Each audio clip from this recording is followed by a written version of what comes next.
तो hello students, मैं आपका दोस्त आफ्ताब। और इसके पहले मैंने एक्सरसाइज का जितने भी क्वेश्चन आंसर था, सॉल्यूशंस था, सब मैंने जिक्र किया। और आज मैं इस चैप्टर्स का, इंडियन सिविलाइजेशन कल्चर्स का समरी बताने जा रहा हूँ। चूँकि एग्ज़ाम में मोस्ट इम्पॉर्टेंट है कि एग्ज़ाम में समरी आता है, और हमने कोशिश किया है कि समरी को हिंदी और उसका अंग्रेज़ी और हिंदी दोनों में बताने की कोशिश कर रहा हूँ। और निश्चित रूप से ये थोड़ी सी आप ध्यान देंगे तो समरी लिखने में कोई बड़ी बात नहीं है, बहुत आराम से लिख सकते हैं। इसके पहले जितने भी हम इंडियन सिविलाइजेशन एंड कल्चर्स का आपके बीच जो वर्णन किया है, बस उसको थोड़ी सी पढ़ लेना है। दोनों में इंडियन सिविलाइजेशन और वेस्टर्न सिविलाइजेशन का डिफरेंटेड लिख देंगे तो डेफिनेटली उससे भी आप समरी आराम से लिख सकते हैं। लेकिन देखें, अब जो समरी हम बताने जा रहे हैं बहुत ही आसान है। जैसे आप देखेंगे यहाँ पे समरी है, तो this prose name Indian civilisation and culture has been written by our father of the nation Mohandas Karamchand Gandhi. यह गद्य इंडियन सिविलाइजेशन एंड कल्चर हमारे राष्ट्रपिता मोहनदास करमचंद द्वारा लिखी गई है। No problem. दूसरा है कि this prose is a comparative analysis of civilisation and culture between India and the west. यह भारत तथा पश्चिम के सभ्यता तथा संस्कृति पर आधारित तुलनात्मक लेख है, in which Gandhi ji sketch out the distinguishing characteristics and unique feature of it.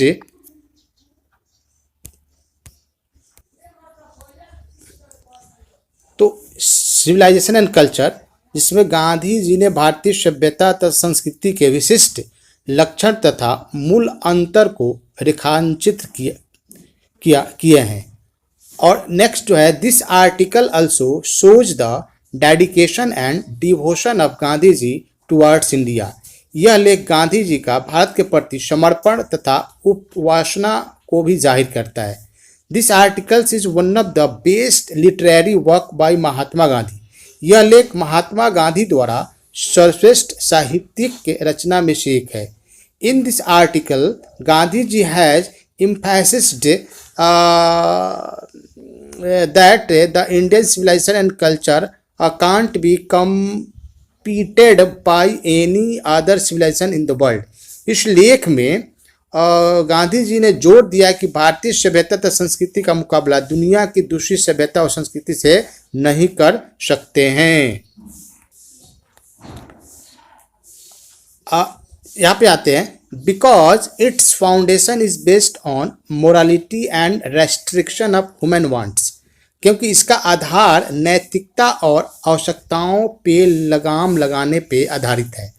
अब यहाँ पे कह रहे हैं कि Gandhi ji also points out that its criticizers put the charges against it that Indian civilization is a civilization of ignorant and uncivilized people because they don't accept any changes।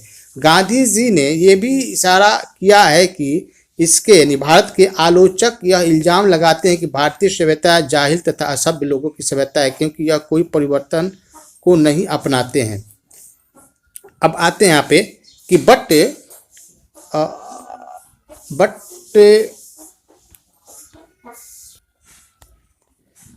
अब आते हैं यहाँ से, but Gandhi ji thinks it differently. According to him the main reason behind that the Indian civilization is flourishing is its immobilities and its is her glory. लेकिन गांधी जी ने इसे कुछ अलग तरह से देखते हैं। उनके हिसाब से भारतीय सभ्यता जो फल फूल रही है उसका कारण उसकी अटलता है और यह इसकी महिमा है। If we change the foundation of our civilisation we will lose our moral fiber and our conditions would become pitiable। अगर हम अपनी सभ्यता के आधार को बदलेंगे तो हमारा चरित्र खो देंगे और हमारी दशा दयनीय हो जाएगी। It is useless to compare the merits of Indian civilization with the Western civilization। अब भारतीय सभ्यता की तुलना पश्चिम सभ्यता से करना बेकार होगा। अब यहाँ पे because both suited it to its own respective sphere, क्योंकि दोनों अपने अपने परिवेश के लिए अच्छे हैं। Western civilisation is based on the indefinite multiplicities of humans wants. पश्चिमी सभ्यता अनंत मानवीय इच्छाओं की पूर्ति पर टिकी है। However Indian civilisation based on restricting of those want, जबकि भारतीय सभ्यता इन इच्छाओं पर लगाम लगाने पर है। तो फ्रेंड्स, ये एक समरी हुआ। आप देखेंगे इंग्लिश और हिंदी दोनों दिया गया है। आप आराम से एग्जाम में लिख सकते हैं। इसको लिखने से अधिक से अधिक मार्क्स भी ला सकते हैं।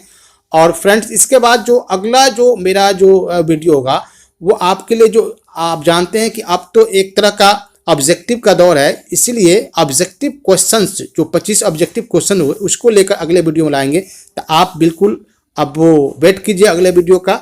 फिर मिलते हैं अगले वीडियो में। शुक्रिया।